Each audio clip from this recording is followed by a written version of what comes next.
સંક્રાંતિ પર્વમાં દાન પુણ્યનું વિશેષ મહત્ત્વ હોય છે અને શહેરમાંથી રખડતા પશુઓ પકડી અને જે અગાઉ ઢોરવાડામાં પૂરવામાં આવતા એવું કહેવામાં આવતું એને કરુણા મંદિરમાં આપણે પરિવર્તિત કરેલ છે. નાગરિકો પણ મોટી સંખ્યામાં આવી અને ગૌ સેવા અને બીમાર શ્વાનની સેવાનો લાભ લઈ રહ્યા છે.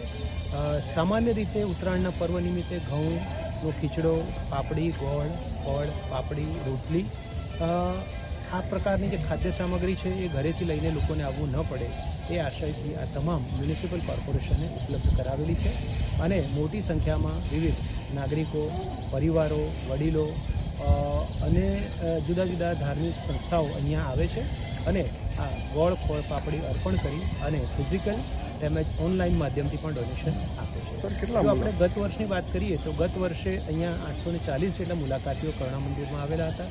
એની સામે 3350 જેટલા મુલાકાતીઓ આ વર્ષે આવેલા છે.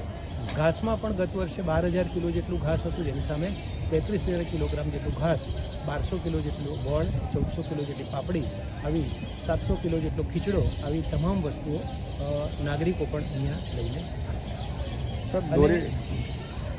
એની સાથે હાલમાં પતંગ દોરી સાથે જે ઉજવાતો મકર સંક્રાંતિના પર્વમાં મોટી માત્રામાં જાહેર રસ્તાઓ, બ્રિજીસ, સર્કલ, જંકશન્સ આ બધા પર જે પતંગ દોરીના કારણે ક્યારેક એની અડફેટે ચડવું, એના એક્સિડન્ટ્સ થવા, પશુ, પક્ષી અને માનવને થતા અકસ્માત નિવારવા માટે CNCD વિભાગની ટીમ દ્વારા તમામ ઝોનના વિવિધ રસ્તાઓ, જંકશન્સ, સર્કલ્સ, બ્રિજ, મેટ્રો, હાઈવે આ તમામ રસ્તાઓ પરથી પતંગ દોરીનો આવો વેસ્ટ વીણી અને અત્રે એકત્ર કરવામાં આવે છે કે જેના કારણે પતંગ દોરીથી થતા જાનહાનિ, અકસ્માત આના બનાવોથી પશુ, પક્ષી અને મનુષ્યને બચાવવામાં મદદ મળે છે. Thank you.